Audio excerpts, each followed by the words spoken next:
اپنے آپ ہلاکت میں نہ پڑو، اپنے آپ کو ہلاک نہ کرو۔ اور اس سے بڑا نصیب کون ہے جو اپنا مال خرچ کر کے، اپنے پیسے لگا کے، اپنی خون پسینے کی کمائی کو صرف کر کے پھر اپنے لیے ہلاکت کا سامان خریدتا ہے۔ کوئی انسان 100 ریال کو آگ لگا کے بیٹھے، کیا خیال ہے اس کو پاگل نہیں کہو گے؟ کتنی مشکل سے 100 ریال اکٹھے ہوتے ہیں، کتنے دن کی دہاڑیاں لگتی ہیں، کتنی محنتیں کرنی پڑتی ہیں، کتنے گھنٹے سروس کرنی پڑتی ہے، پھر 100 ریال ملتا ہے، اور یہ پاگل بے وقوف یہ 100 ریال کو آگ لگا رہا ہے۔ لیکن اگر اسی 100 ریال کی سگریٹ لے لی جائے، اسی 100 ریال کا بیڑا لے لیا جائے، اسی 100 ریال کا تمباکو لے لیا جائے، وہ کہیں گے جی آپ کو کیا پتا ہے، یہ تو بڑی کام کی چیز ہے۔ 100 ریال کو ایسی آگ لگاؤ تو سب پاگل اور بے وقوف کا فتوا دیں گے، لیکن 100 ریال کی سگریٹیں لے کر پینا شروع کر دو، کہیں گے جینٹل مین ہے، کار کوٹھی بنگلہ، جب اتنا کچھ ہو جائے تو پھر یہ تو بڑا آدمی سگریٹ پیے تو کیا بہانہ کرتے ہیں، اتنا بڑا آدمی ہے، یہ سگریٹ تو آخر لگی جاتی ہے۔ اور اگر کوئی غریب سگریٹ پیے، وہ جی غریب بندہ ہے، غم بیچارہ بہت ہے اس کے پاس، اپنے غم کو دبانے اور بجھانے کے لیے سگریٹ پی رہا ہے، کہیں فیشن کے طور پہ سگریٹ پی جا رہی ہے، کہ اتنا بڑا ہے، اتنی ہائی سوسائٹی کا آدمی ہے، یہ سگریٹ نہیں پیے گا تو لوگ اس کو جاہل کہیں گے، دیہاتی کہیں گے، اور جب دیہاتی A2 سگریٹ لگاتا ہے، بڑا غموں سے مارا ہوا بیچارہ، منہ کو لگی ہے، چھوٹتی نہیں ہے، بڑا پریشان ہے، اس طرح اس کی پریشانی دھوئیں میں اڑ رہی ہے۔ قرآن حکیم اپنے آپ کو ہلاکت سے منع کر رہا ہے اور اپنے آپ کو بربادی میں ڈالنے سے منع کر رہا ہے۔ ابن ماجہ میں ہے، رسول کریم صلی اللہ علیہ وسلم نے فرمایا لا ضرر ولا ضرار، شریعت اسلامیہ کا ایک چمکتا ہوا اصول امام الانبیاء ہمیں سمجھا رہے ہیں، نہ کسی کو نقصان پہنچاؤ اور نہ خود نقصان برداشت کرو، نہ اپنے آپ کو نقصان میں ڈالو اور نہ کسی اور کو نقصان میں ڈالو۔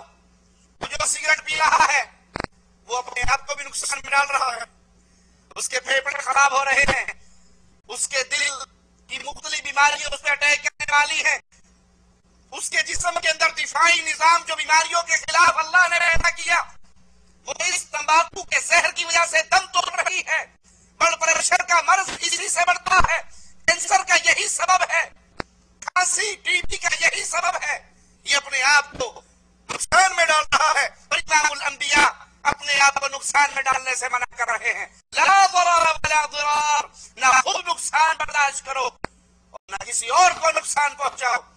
سگریٹ پینے والا اپنے آپ کا ہی بیڑا غرق کرتا ہے، اور جو ہی اپنے منہ سے سگریٹ ہٹا کے وہ لمبا سارا ایک سوٹے کا دھواں باہر پھینکتا ہے، قرب و جوار میں جتنے بیچارے بیٹھے ہوتے ہیں بغیر گناہ کے سزا مل جاتی ہے۔ اب منع کرے بھائی یہ سگریٹ نہ پیجئے، کہتے ہیں میں آزاد ہوں، اور آزاد آدمی جو چاہے کرے، تم کون ہوتے روکنے والے؟ میری شخصی آزادی ہے، میں اپنے معاملات میں آزاد ہوں، میں سگریٹ پیوں نہ پیوں، اسے کہو میں مانتا ہوں تو آزاد ہے، شراب پیے یا پانی پیے تیری مرضی ہے، صابن سے نہائے یا گندگی اٹھا کر گارا اپنے منہ پہ مل لے تیری مرضی ہے، لیکن یاد کرو جہاں تم سگریٹ پینے میں آزاد ہو میں بھی آزاد ہوں، اور میری آزادی یہ ہے کہ میں صاف فضا کے اندر سانس لینا چاہتا ہوں، تم میری فضا کو خراب کر رہے ہو۔ اگر تم سگریٹ پینے میں آزاد ہو تو میں صاف فضا کے اندر صاف آکسیجن اپنے جسم میں لے جانے میں آزاد ہوں، میرے حصے کی فضا کو خراب کیوں کر رہے ہو؟ اس کے پینے کا بہترین مقام باتھ روم ہے، وہیں پہ جا کر پیو۔ اکثر بلالوں کو موقع نہیں ملتا تو وہیں بلال لگاتے ہیں۔ اللہ کے نبی علیہ الصلوۃ والسلام کی یہ حدیث خاص طور پر اعلان کر رہی ہے نہ خود نقصان اٹھاؤ نہ کسی اور کو نقصان میں مبتلا کرو۔ سگریٹ پینے والا اپنا بھی بیڑا غرق کرتا ہے اور اپنے دوستوں کا بھی بیڑا غرق کرتا ہے۔ ماہرین طب اس بات پر متفق ہے کہ تمباکو نوشی صحت کے لیے سخت نقصان دہ ہے، صحت کا بیڑا غرق کرنے کے لیے یہی ایک عادت کافی ہے۔ آئیے تمباکو کے حرام ہونے کے چند اسباب ہم آپ کے سامنے رکھتے ہیں۔ مختلف لوگ بہانے بناتے ہیں، کوئی اس کو حلال کہتا ہے، کوئی مکروہ کا فتویٰ لگاتا ہے، کوئی کسی بہانے سے پیتا ہے. بیماری یہاں تک بڑھ گئی. ایک سفر کے اندر میری اپنی آنکھوں دیکھا منظر ہے، بس کے اندر بیٹھے ہوئے ایک صاحب نے سگریٹ نکالی، وہ لگائی، اس کے ساتھ ایک اور بھائی بیٹھا ہوا تھا، کہتا ہمارا تم سگریٹ لگا رہا ہے، یہ تو حرام ہے، بند کر دو اس کو. اس نے کہا جی بالکل ٹھیک ہے، سمجھ آ گئی مجھے آپ کی بات. اس نے کھڑکی کھولی، باہر پھینک دی. تھوڑی سی دیر گزری، یہ جس نے کہا تھا نا سگریٹ پی رہے ہو حرام ہے، یہ کیوں پی رہے ہو؟ اس نے تھوڑی دیر کے بعد جیب میں ڈالا، ڈبی نکالی نسوار کی اور اس کی چٹکی بنانے لگ گیا. وہ اٹھا کے یہاں رکھ. اس نے کہا یہ، انہوں نے کہا مر یہ تو نسوار ہے، اس کا کیا ہے؟ نسوار سے نہیں ہوتا، سگریٹ حرام. یہ سگریٹ، نسوار، یہ پان، یہ بیڑا، یہ گٹکا، یہ تمباکو، یہ حقے میں استعمال ہو، یہ کاغذ میں لپیٹ کے کھاؤ، یہ چیلم میں ڈال کے پیو، یا ویسے اس کی دھونی لو، یا ناک سے اس کو کھینچو، جو مرضی طریقہ استعمال کر لو، یہ حرام ہے. مجھے وہ واقعہ نہیں بھولتا. کراچی کے اندر ایک جگہ پر میں درس دینے کے لیے گیا. ہمارے بھائی سکندر راشدی مسجد کراچی کے خادم، وہ مجھے مسجد کے ساتھ ایک ہوٹل پہ لے گئے کھانا کھانے کے لیے. جب کھانا کھانے لگے، کھانا آیا، دوپہر کا وقت تھا، رہائش میری مسجد میں تھی، تو اس میں تھوڑا سا پیاز بھی، تو میں نے ہاتھ بڑھایا پیاز کے لیے. کہنے لگا شیخ آپ پیاز کھانے لگے ہیں؟ میں نے کہا ہاں پیاز تو نہیں، ابھی مسجد میں جانا ہے، آپ کی رہائش تو مسجد میں ہے، اور پیاز کھا کر مسجد میں نہیں آنا چاہیے، اللہ کے نبی کی حدیث ہے.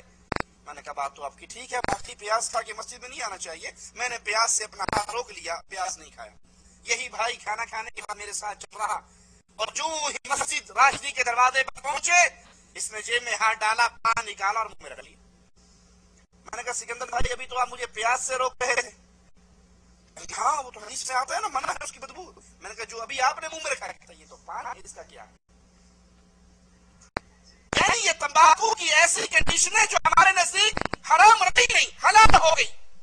کراچی والوں کو پان سے روکو، نہیں کیسی بات کر دی آپ نے، پان سے روکتے ہو؟ ارے بھائی پان کے اندر جو پتی استعمال ہو رہی اس میں تو یہی تمباکو ہے.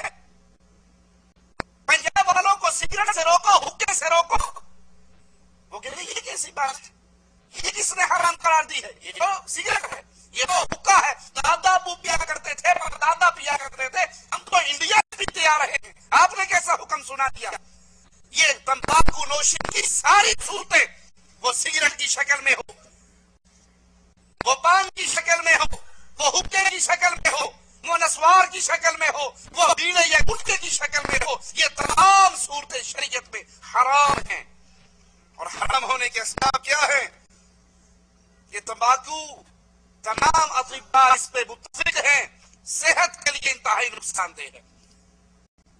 اور اللہ کے قرآن کی جو آیات، رسول کریم صلی اللہ علیہ وسلم کی جو احادیث میں نے آپ کے سامنے بیان کی، وہ اپنے آپ کو ہلاکت میں ڈالنے سے، قتل کرنے سے، نقصان پہنچانے سے منع کرتی ہے.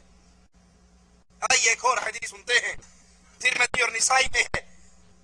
رسول کریم صلی اللہ علیہ وسلم نے فرمایا من قتل نفسه بشيء عذب به يوم القيامة، جو انسان اپنے آپ کو کسی چیز سے قتل کرتا ہے، قیامت کے دن اسی چیز سے عذاب کیا جائے گا.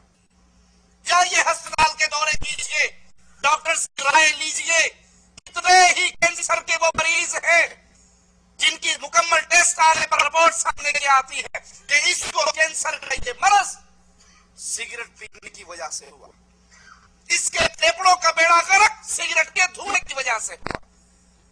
یہ سگریٹ پینے والا اپنے آپ کو قتل کر رہا ہے، خودکشی کے زمرے میں آتا ہے. اور نبی نے فرمایا جو انسان جس چیز سے اپنے آپ کو قتل کرتا ہے، قیامت کے دن اسے اسی چیز سے عذاب دیا جائے گا. تمباکو کے حرام ہونے کی دوسری دلیل، دوسری وجہ بھی اپنے سامنے رکھیے کہ تمباکو استعمال کرنے والا کوئی شخص اگر کچھ وقت کے لیے اس کا استعمال ترک کر دے، ایک دن سگریٹ نہ پیے، 2 دن بیڑا نہ کھائے، یا بیڑا شریف اس کو نہ ملے،